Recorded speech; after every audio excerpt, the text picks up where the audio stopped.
Hi there, students, and welcome to the very first edition of the Hallway 400 News. My name is Mr. Stark, and in conjunction with Mr. Lovis, we're going to be bringing you a broadcast every single Friday. Our goal is to give you a recap of the most important things that we learned in class this week so that you can ask yourself, do I know these things or don't I know these things? If you don't know these things, then it's your job to go back and learn them. And it's also our job to help clarify these things in this quick video segment. We're also going to be giving you some current events, and we might sprinkle in some human interest stories, maybe some jokes, maybe some guest appearances, who knows. But it's our job and our goal, first and foremost, to bring you the most relevant, factual information from your civics class this week. Without further ado, let's get started. Please repeat after me. People and power provide protection at the expense of freedom. People and power provide protection at the expense of freedom. Do you know what that is? Is it familiar? I sure hope so, because that's our statement of inquiry for our first unit. Now, this week saw the beginning of our first unit, which was why government. In this unit, we hope to answer the question, why do we have government? What's the purpose of government? Do we need government? Does government do more for me, or does it do less for me? Or should it do more for me? And how do I get it to do more for me? All those things can be accessed through our statement of inquiry. People and power provide protection at the expense of freedom. This week, we learned the three main concepts in this statement: power, protection, and freedom. These three things will help you unlock the rest of our learning throughout the unit. So if you don't understand these three concepts, then you need to go back and revisit them, or listen with a very keen ear right now as we review these three things. The first one is power. Okay? Power is the ability to get other people to do what you want them to do. There are some people who have quite a bit of power. There are some people who don't have a whole lot of power. I read a lot of stories about people's families this week. And it sounds like there are adults in your family, mothers, fathers, grandfathers, aunts, uncles, older siblings who have a lot of power, that they can influence you just because they're older than you, because they pay the bills, because they put a roof over your head.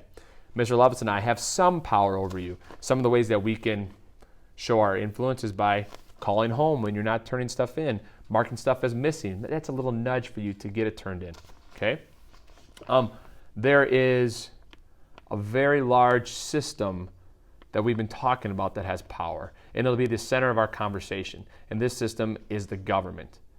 A government is any organized group of people within a country, a city, a state, or a community that creates rules and regulations. And we had a really lively conversation in my third block class where Jada was trying to explain that without rules and regulations from a government, then there'd probably be chaos. And a lot of people believe that too, that without a structure to tell people what to do or tell people what not to do, then people would take advantage of it. Okay? Now, the main goal of any government is threefold. The first goal is to protect citizens. The second goal is to protect citizens' rights. And the third goal is to provide public goods and services. These goals have changed quite a bit over our time. When governments first created, governments were simply groups of people who wanted to live together because they felt that they were better protected as a group, that they could take care of each other better together than they would by themselves. So the main purpose of governments was strictly to stay safe and stay alive. Now, over time, there were some people within those groups who gained more power than others. Those people who had less power felt like it was important for them to write out and explain what their goals were or what their rights were. And so that's when it also became the job of governments to protect people's rights, no matter who you were. The third thing that we see more of, even more of today, is providing public goods and services. Now the government provides public goods and services to help protect people and protect their rights. You're probably watching on an iPad right now, which is a public good that was given to you through taxpayers and through the school to help enrich your life, make you better, making you a better citizen, make you into a more thoughtful citizen that will make this country a better place.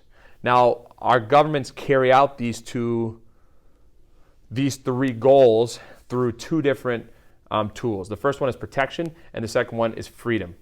When a government wants to protect its citizens better, it ups its protection. Now, when you increase protection, you decrease freedom. A lot of you completed your formative, and you turned it in by Friday morning. And the formative talked about this young man who started a hot dog stand. Now, he got in trouble because he didn't have a license to operate this hot dog stand.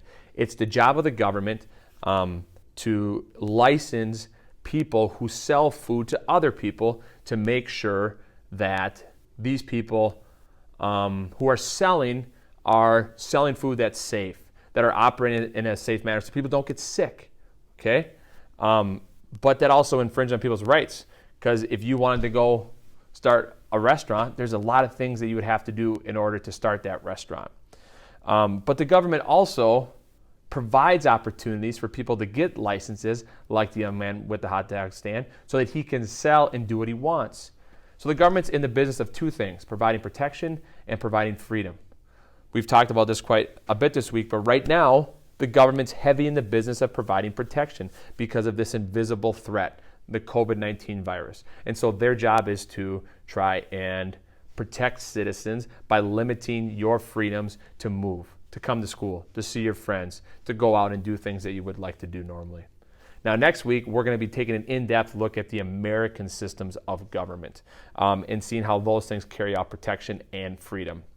Before we get on to that next week, make sure you finished your formative and turned it in. Criterion D, 2F, protection and freedom. It's crucial that we get you some feedback on it before you start on your next unit next week. Now, I'm really excited to throw over to Mr. Lovis for our next segment of Current Events. I'll see you soon. Current Events.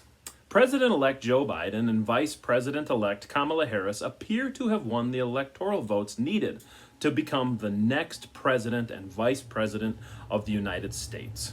I say appear because some states are so close that there could be a recount, although nearly every election expert doubts that any will result in a change in the overall outcome.